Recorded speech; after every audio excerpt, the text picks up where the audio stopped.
The level 10 Thai food changed my DNA. It wasn't COVID. No. It wasn't getting COVID 6 times. Whoa, 6 that's times. COVID 6 times. Yeah. Jesus Dang. Christ. And then I went bald.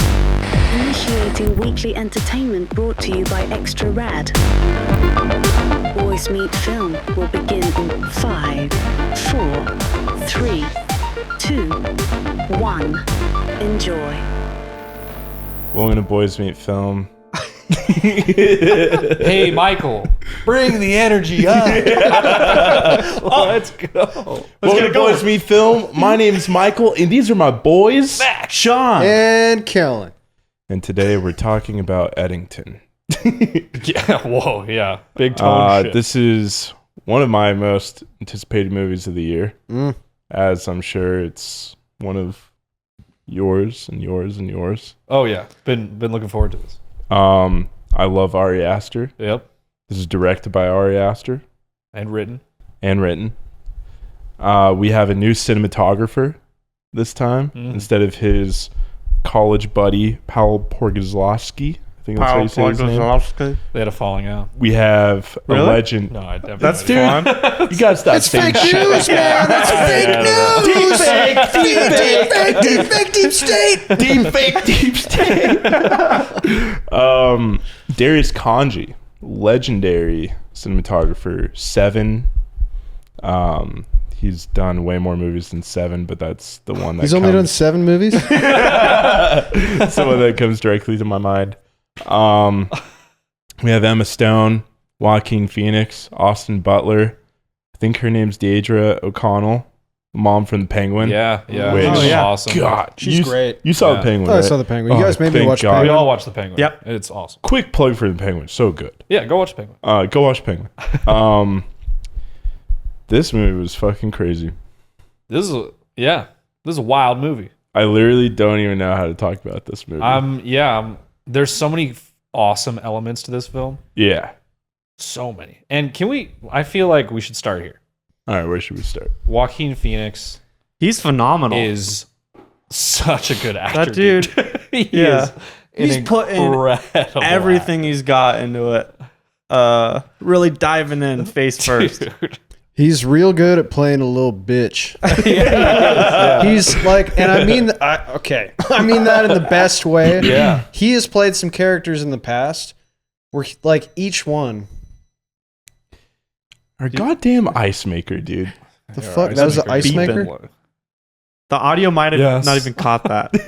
Shout out to Making Ice. Don't worry, I'll Yeah. put the audio in post so it doesn't make us look crazy. Yeah. Then drop a clip of the ice maker in there too. Yes, B-roll. Yeah, some B-roll of the ice maker. Ice is always trying to steamroll us, man. Whoa. Yeah, I Bringing said us- I wouldn't get political. Yeah, bring us Good back into callback. this. Good Yeah, callback. Yep. Let's get in here. But man, was this movie political, guys? Was there political elements to this film? Yeah, now that you mention it, was this film even, was it all just fake? Was it all just fake news? I mean, what even really happened during the pandemic? Do we even know? You guys don't remember. I know you don't remember. I don't remember. Mm-mm. No way. Antifa was coming in, raping everybody, taking our babies and vaccinating them, and kidnapping children and forcing them into sex trafficking. Yeah. Okay? And that is exactly what is happening. That was my worst Jerry Seinfeld impression. But that gives you an impression Where did it of... start? What? The Jerry Seinfeld It like impression. slowly It like ramped went up. into it. Yeah. I didn't know if it was Like, him you saying like all that. slowly. Yeah, it was like it went from Kellen to Jerry Seinfeld. Like a Jerry What? Seinfeld anamorph. Yeah. Oh, yeah. All of a sudden, I was like, "Whoa, Jerry." You gotta stop talking about Antifa, Jerry. What is the deal with Antifa? They fly around on private jets. But that gives you an impression of what we're dealing with here. Does it? Yeah, it does. I think it really does. is. Oh yeah, you're right. I mean, The sort yeah. of psycho, like, stream of consciousness, like babble that is like there's a term for it that was used in the movie of just like translating messages that are extremely obscure and not like pointed in any way and connecting them all, these correlated things into one linear, just psychotic form of thought. And it was prefaced. As we know as filmmakers, every great film, the story is told in the first 10 minutes. And how was it told in this film?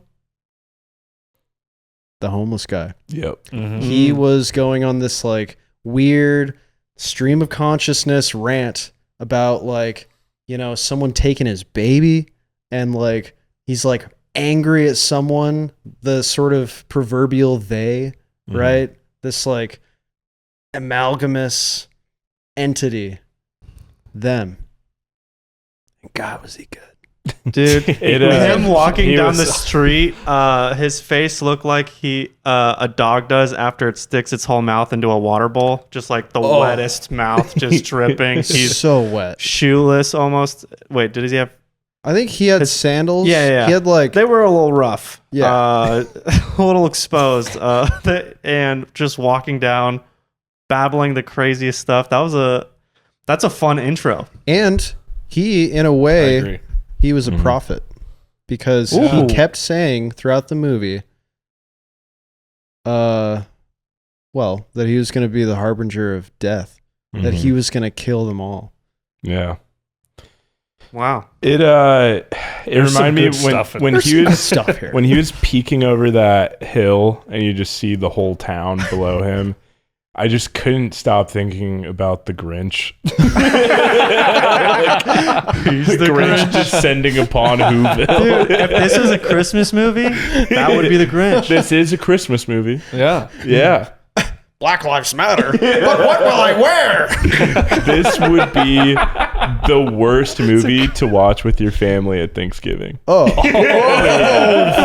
Yeah, this would be a bad one. Oh yeah, Unless you love fighting. Yeah, unless you love fighting. Yeah. my uncle would have something to say about this. That's bullshit. Shout out. Never mind. Where do we begin? I mean, I guess like first like impressions. I mean, this is such a heavy movie Yeah. to come out. Like we got out of the movie not even 20 minutes ago, Yeah. and we're sitting here and we're talking. What are you doing, dude? Are you just describing He's setting something up. He's We getting have somewhere. cameras. We have lights. I'm just trying to buy myself time some to water. think about this movie. The coffee table is a little bit farther back. I don't know if you noticed, but This it's is a little farther back. Speaking of water, can Kellen tell his the water scene real quick? It's not a spoiler. With the homeless guy. Oh yeah. This is I think this is my favorite scene. Yeah, Joaquin Phoenix as the sheriff. Like he keeps having these interactions with this homeless guy, and he sees him sort of waddling on the other side of the street. He parks his car and tosses him a bottle of water. The homeless guy just like lands at his feet. He looks at it, looks at Joaquin Phoenix, and he's like, "Yeah, right." Yeah, right. So funny. so good. Really, really funny. A lot of comedy in this film. Yeah. There's so much to digest. This is a very dense film. This is not the type of movie that you're supposed to talk about this soon after seeing it. I think that's like we should preface that. Yeah. I feel Because like- this is a movie that I want to sink into and think about, and I will be thinking about it for a long time, I think. And I definitely want to watch this movie at least another time. But I'm also horrified to watch it again. Like this movie, it's about COVID. And I think this is really like one of the first fictional movies that has come out of COVID, about COVID. Yeah. Directly. Yeah. Directly. Not about zombies or alluding No. to a pandemic. There's- Yeah, this saying is like in COVID-19. our world. Yeah. In Yeah. 2020. Yeah. And it brought all of the anxiety that I had at that time Yeah. back. Yeah. And I both admire that and despise that. Yeah. You know, I mean, there are scenes where, you know, there's just so much darkness. And I'm talking about like literally like, you know, the frames, the image is so dark and it looks awesome. Like the cinematography is crazy in this movie. It's really good. But there's this just feeling of dread in almost every single scene. And it's tough. Like, this is a tough movie to watch. It's not just like a breezy, you take a date to this movie. One guy did. Yeah, with her dad. Too. Yeah. Is he courting them or something? Yeah, he was facilitating the courtship. Yeah. This is the worst movie to do a courtship at.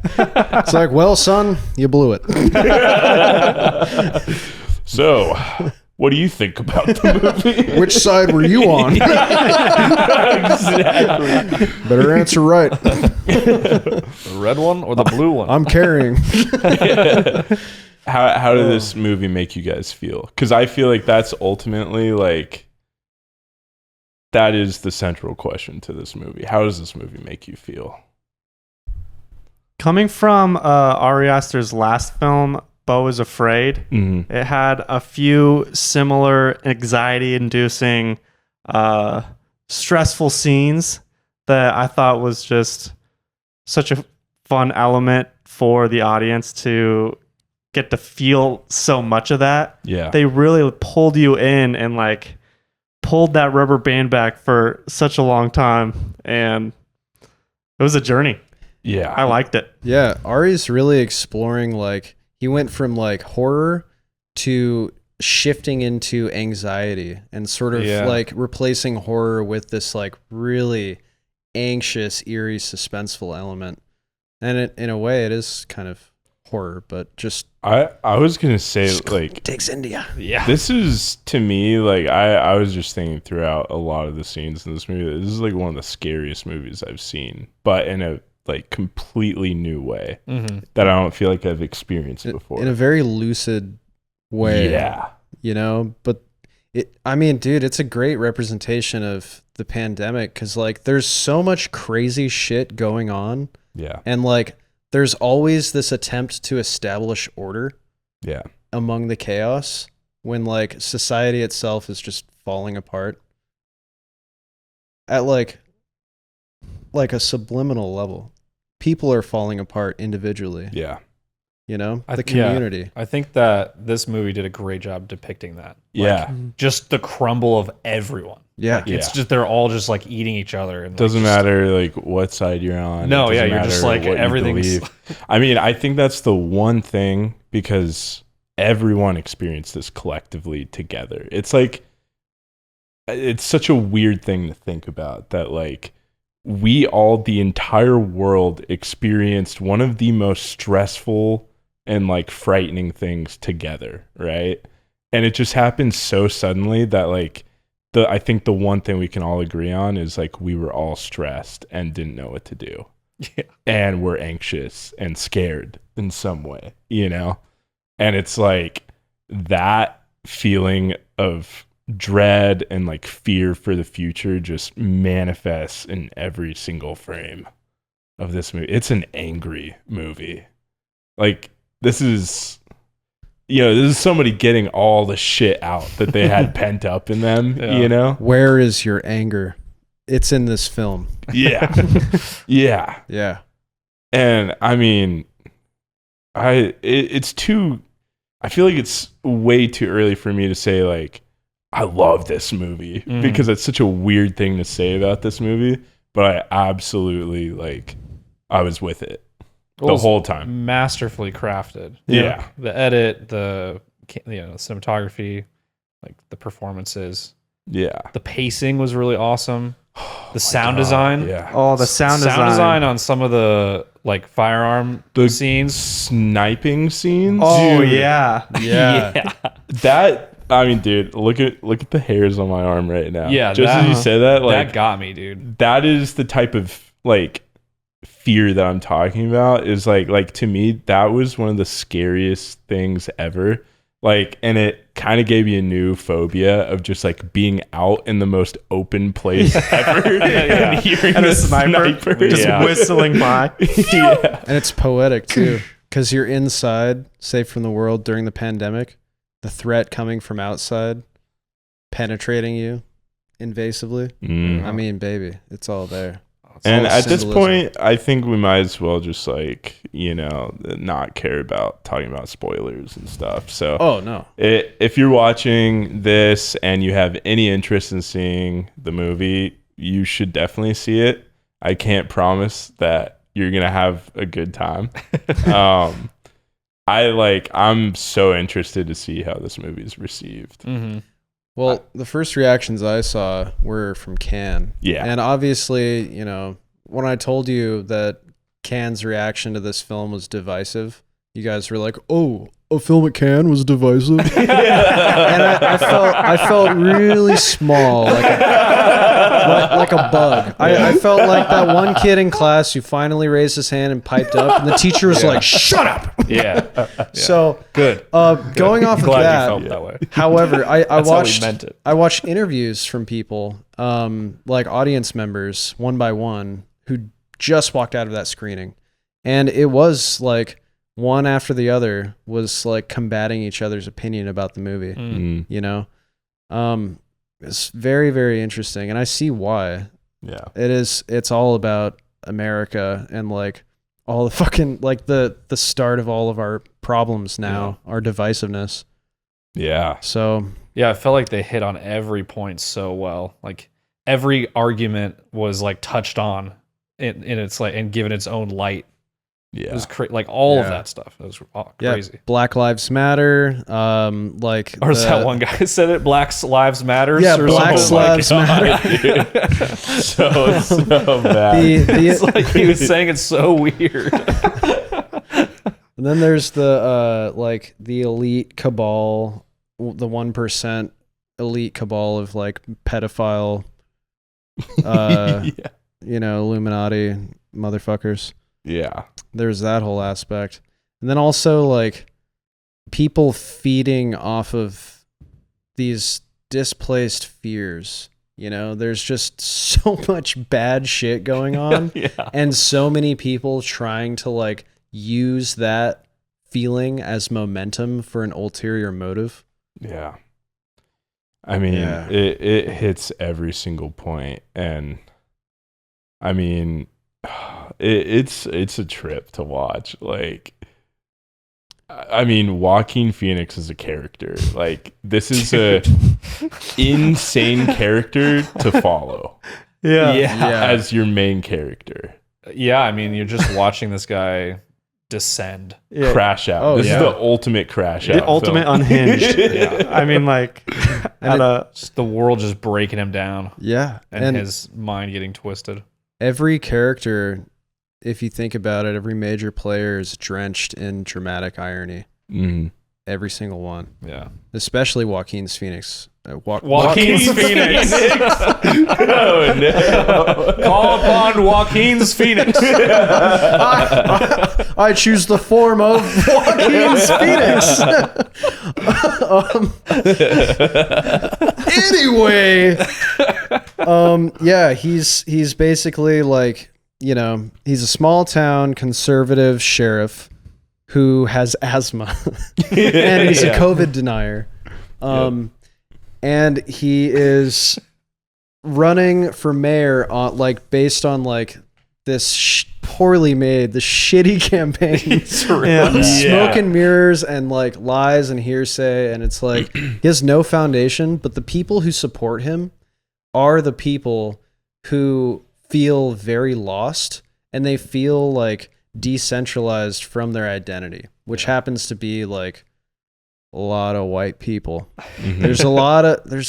Dude, the themes of this story, this movie on its own, regardless of historical events, are so good because they connect to that so well. The themes of hypocrisy, of white shame and white guilt, of lies. Yeah, I loved those scenes of the protesters I can't even really talk about this. I shouldn't be saying this. And I'm mad because I can't even talk about it. Yeah, but I'm gonna have no right to say this. Yeah, I have no right to say this, but I'm gonna say it right now. Yeah, which is those were awesome. Those were very fun. Dude, white privilege was such an ironic fucking thing in this. Yeah. The ending for Brian, his resolution was he said early on, like, well, like, not all white kids are privileged, you know, like there are different kinds of privilege, like with class and race. And like, he's trying to make the argument that like, well, yeah, I'm not rich. And like, I don't know, like, I don't, you know, I'm not racist. Like, I don't align myself with these other whites. But in the end, he just piggybacked on that like red pilled pipeline. Yeah. Got a podcast. Yep. And he got like a big house and a girl. I thought that was the ending of the movie when they went to that TikTok. Do you remember that hard cut straight to the TikTok with the stuff, and you're going through all of his TikToks showing all of what you just said? Mm-hmm. I'm like, that was a crazy ending, and then they just went into the aftermath. Yeah, the real resolution. That was quite the real resolution. But above anything else, he got what he truly wanted. He wanted to be a white savior. Yeah. And he was. Yeah. He just had to find his audience. Yeah. I think what this movie does beautifully is it takes both sides like that and it shows the absolute extreme of both. Yeah. You know, and I mean, with the right, you have like conspiracy, just like our main character, you know, he's getting these thoughts in his head from other people surrounding him. And then you see him, the way he acts in his campaign, and he just goes on a tirade with almost zero evidence, zero care of, you know, fact checking. Yeah, I love like when you see him like struggle to tell the lie. Yeah. Like he knows it's wrong and he knows he's about to say the thing that's just like, he's just lying. And it's awesome. And then he did such a good job. And the firework, Katy Perry firework. Oh, that was such a good scene. That was an amazing scene. That brought that song like a whole new. Yeah, dude. And it was so tense too. Like, was that a oneer? There was a lot of really long takes in that scene, but not. There was not a full one. Like when the whole walk out to stop to him walking back in, and then it cuts back to his other. And that was such angle. a fun, like classic Western shot. Yeah, cowboy framed in the doorway, going through the doorway. Yeah, that was cool. Very classic. Yeah, Ford. Dude, but Western the shot. fireworks song was so awesome, and then like the chorus starts building, and there's all this tension. Yeah, and I was like, is he gonna shoot him here? Yeah, you know, like I just like this guy's gonna shoot people. You don't slap someone like that in public and not get some type of repercussion. So the fact we didn't see it, I knew something was boiling. Dude, I know, it was awesome. Something was planning immediately after the slap. You could see it like in his eyes. And like, bro, how often have we seen some shit like that? People fucking acting out, going on shootings and shit. Yeah. Dude, I mean, it's so heavy when you break it down like that. Like all of this repressed anger that people are just unleashing. It's wild. It's dark, dude. It's really dark film. I mean, it literally like it's one of the scariest movies I've ever seen because it really portrays America. It's definitely extreme, like it's to the absolute extreme that it can be, but it's not too far off from reality. And what's scary is just the willingness inside ourselves, you know, as people and Americans to just lead with hate. You know what I mean? Like every single character in this movie, every action they do is based off of hate for anybody that disagrees with them. Yeah.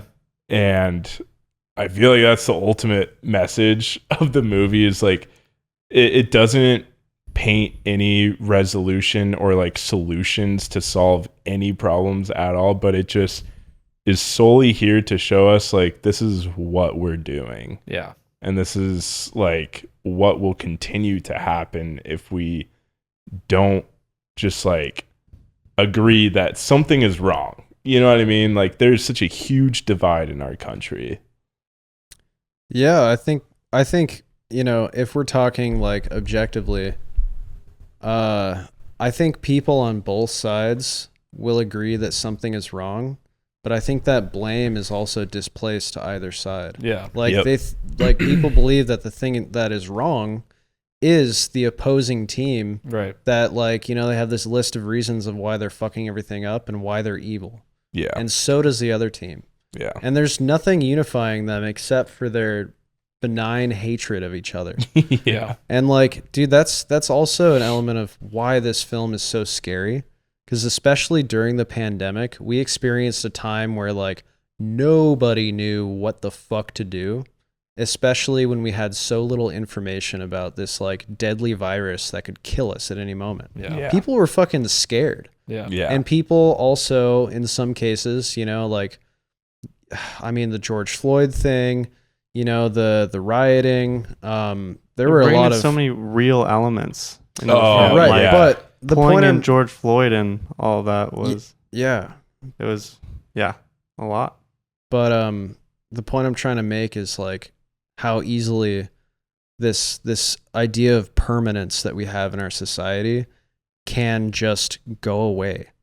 Mm-hmm. Like we are the people who are holding this together. Mm. And when the people start to crumble, it's like it's anybody's game. Yeah. It goes Yeah. fast. Yeah.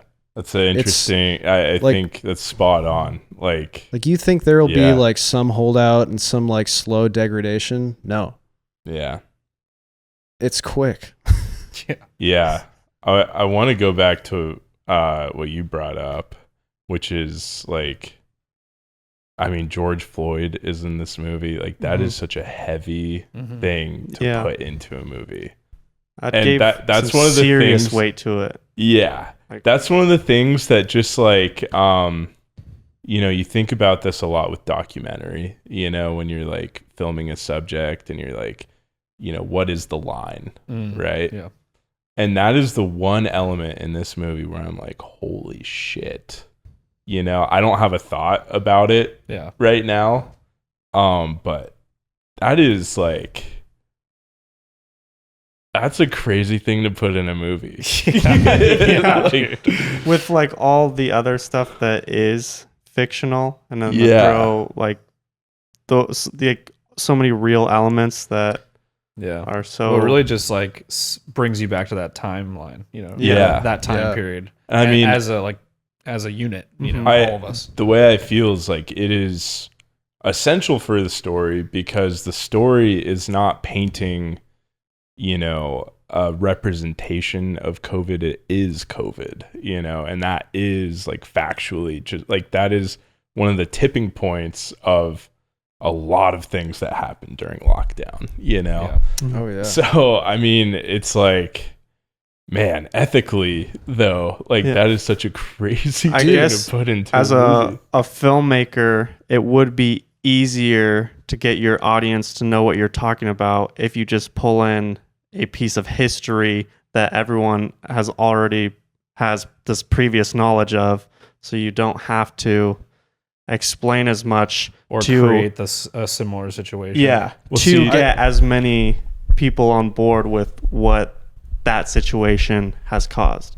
I mean, I think it would almost be disrespectful to create like a fictional character Oh, Yeah. yeah. that was like brutalized by police and was black. And I Well, think see, I think it really like sorry to interrupt that you. was my bad. But I think it really serves Michael Ward's character, who is one of the most interesting characters in this movie. Yeah. Yeah. Because he is a black police officer who had this like dubious relationship with maybe an underage girl who is white, who is a social justice warrior and also a white hypocrite. Yeah. Mhm. But he is like torn between these two sides constantly and is also faced with like antagonization. Yeah. I wanted to see racism. more from that. I thought that was a very interesting thing for me too. Yeah. I was like, One thing going back to the George Floyd thing.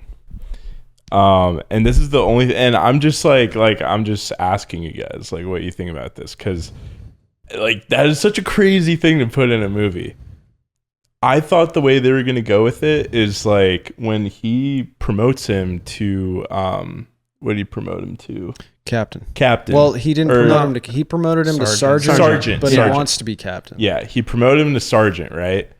And his immediate reaction to that is, "Oh, is this because of the news?" And I thought that was I immediately knew what he was talking about. Yeah. And I feel like you can live in the same reality and tackle the George Floyd incident without having to show the actual photo of George Floyd. Yeah. And I think that's the biggest thing that I was just like, holy shit. Yeah, showing the photo. Because you can address it. You can even say George Floyd, you know, but I mean, for his family, like that's the main thing I'm just thinking of. And I'm just, as a filmmaker, you know, like, I don't know, that's crazy. Yeah. Well, I mean, that's, if you're trying to make a period piece, which this was a period piece, then I mean, you gotta include all the elements that created what that time was. And it was a clusterfuck of all these different elements, you know, racism and fear and political divide. Yeah. I mean, what I'll say is it being included, like, it really sunk me into that reality. Definitely. Yeah. And I'm not saying that it was necessarily a bad thing that he included that in the movie. It's just like, it's just crazy. I don't know. No, I totally agree. Like, Ari Aster has the biggest balls. I mean, bigger than Joaquin Phoenix. What was it, Do you guys see his balls? You did see his shaft and balls in this movie. He has huge balls. Dude, do you think those were the same balls from Beau's Afraid? Do you remember those? I'm gonna have to go back and watch that footage again. Can we get playback on those balls? Let's put these balls up right here. They'll block the whole screen. I'm just seeing a reoccurring pattern of big balls in Ari Aster's films. Always Joaquin Phoenix. Joaquin's Phoenix. Joaquin's That's Phoenix. Joaquin's Phoenix. Risen from the ashes. Oh, dude. His balls. Man, Joaquin Phoenix, it seems, is always down to just hang dong. Yeah. You know? Yeah. You guys ever think it's about part that? of an award-winning performance, you know. Uh-huh. You gotta. Dude. He'll do anything And for movie. best dong, Joaquin's Phoenix.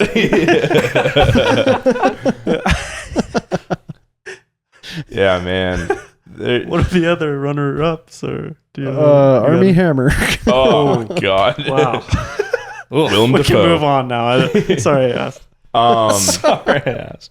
Something that I loved about this movie is the genre aspect of it, because it starts out as a Western and then turns into this neo-noir, just fucked up mess horror. Yeah. Fucking, I don't even know what to call it. Had some like little dystopian sci-fi vibes going a little bit. Yeah, it felt like a Twilight Zone Black Mirror episode by the end of just someone just like the first-person shooter.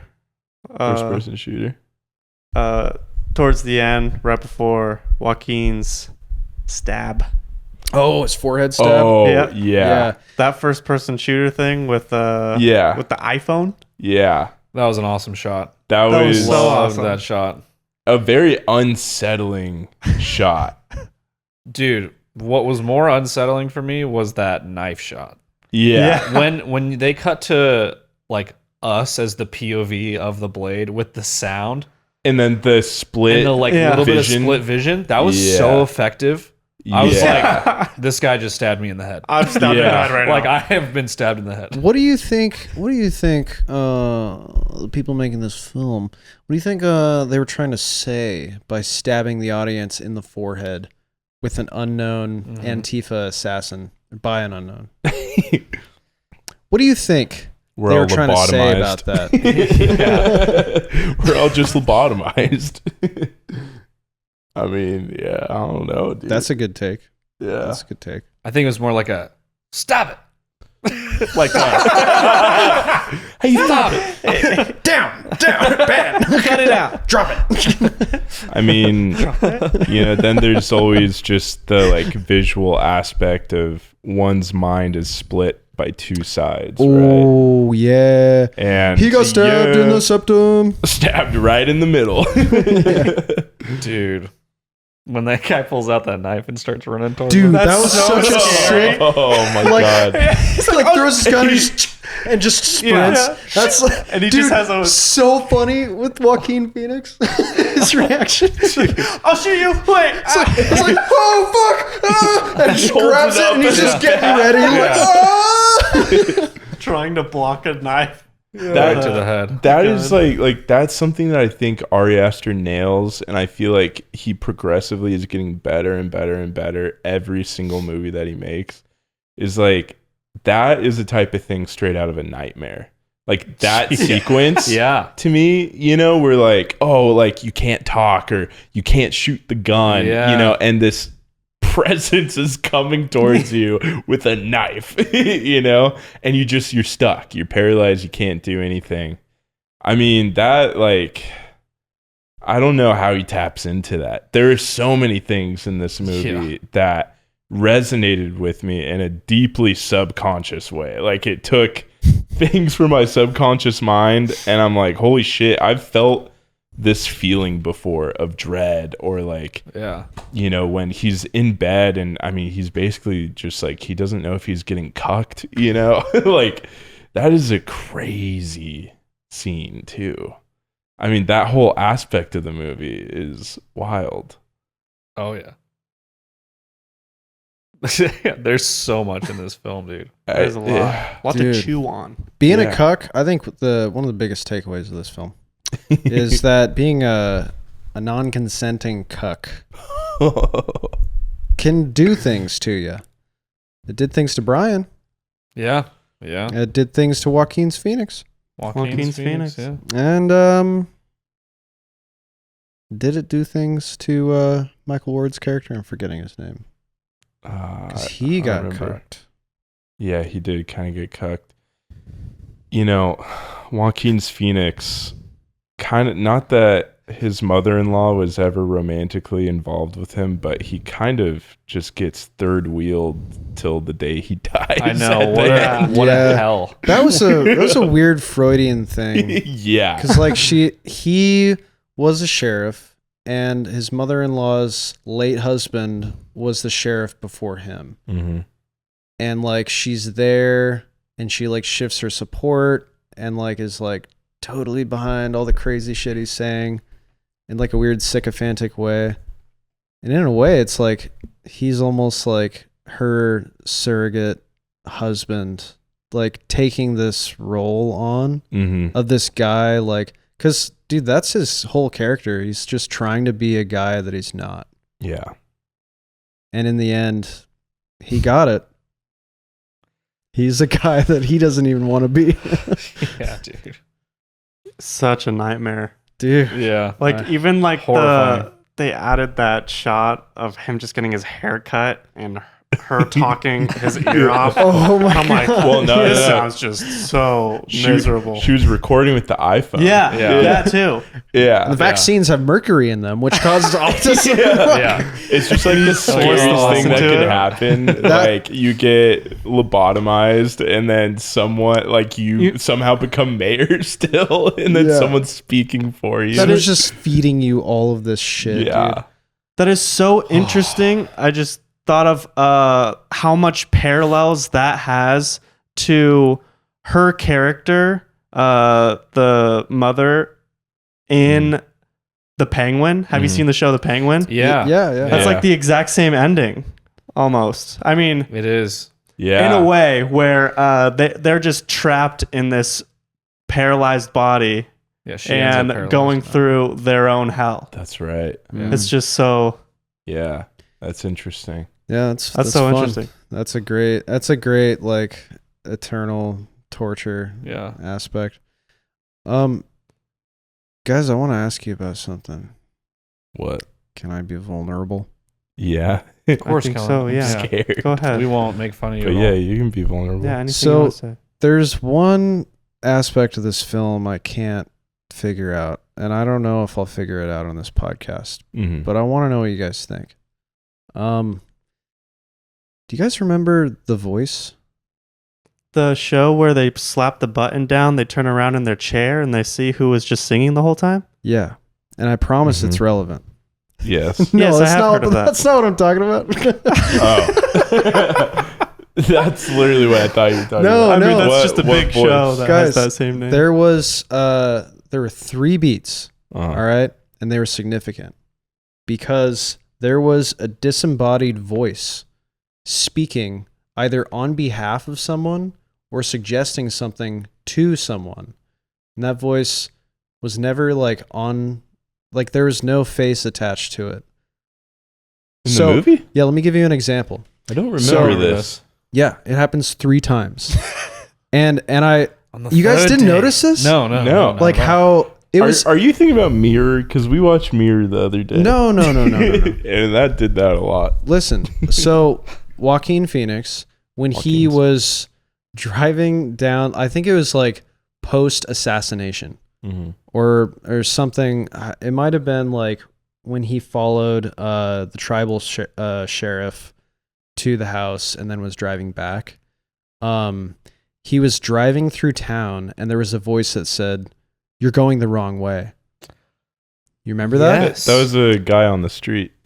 Yeah, there was a guy on the street. I thought, yelling at the him. guy yelled You're going the from wrong way. from on the street. Okay. He shot that over, but you didn't really But- see him say it. But that same effect happens 2 other times throughout the film. And it is suggesting things, these like weird subliminal things to these characters in moments of like high tension, Mm-hmm. of inflection points for these characters.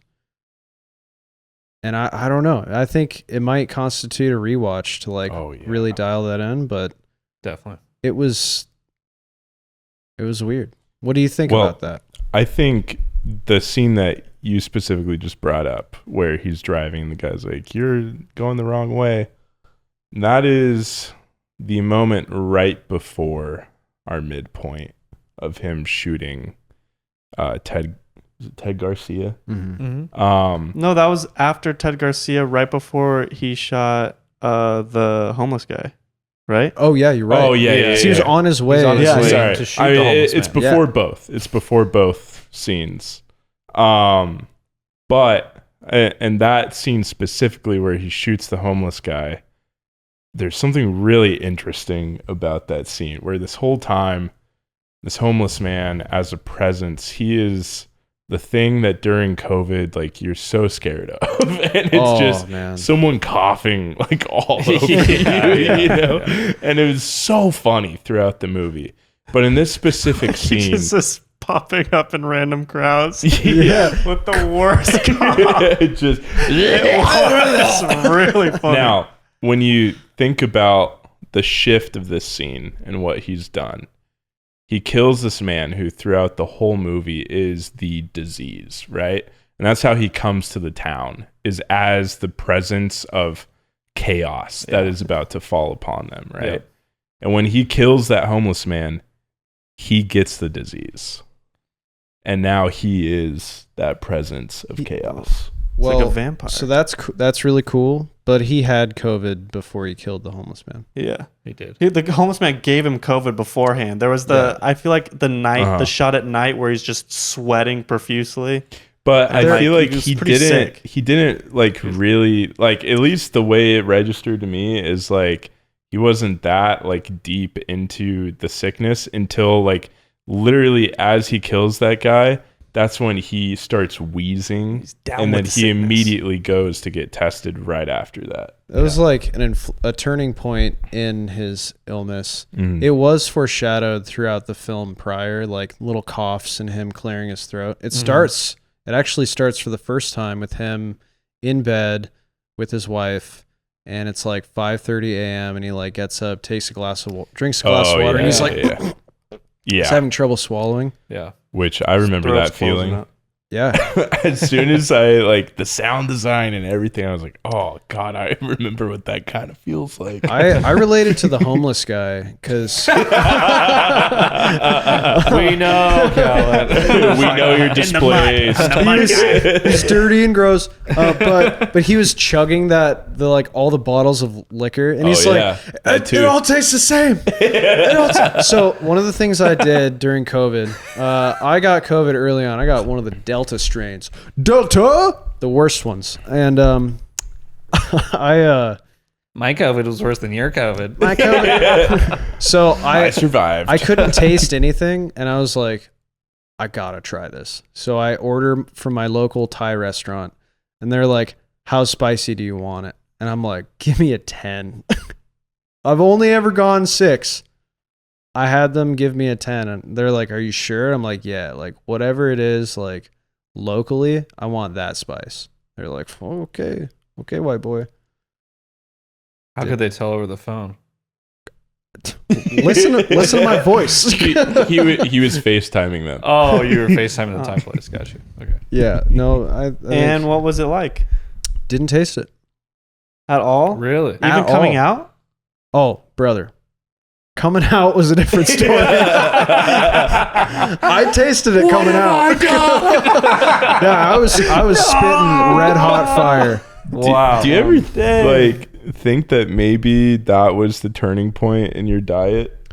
No. That ordering the 10 Yeah. ruined your stomach? The level 10 Thai food changed my DNA. It Yeah. wasn't COVID. No. It wasn't getting COVID 6 times. Six that's times. COVID 6 times? Yeah. Jesus Dang. Christ. And then I went bald.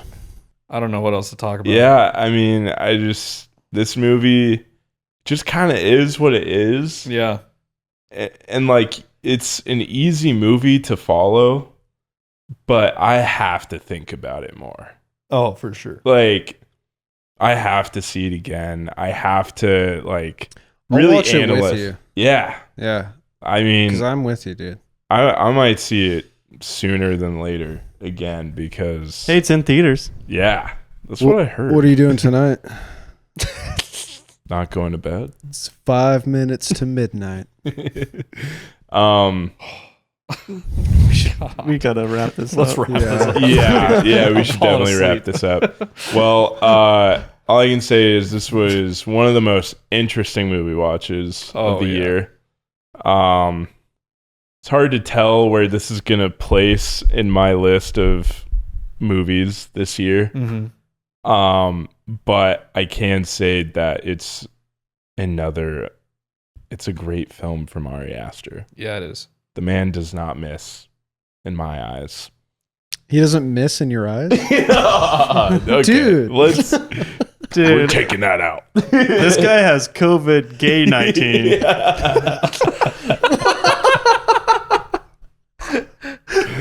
For Ari Aster. Thanks for watching, Boys Meet.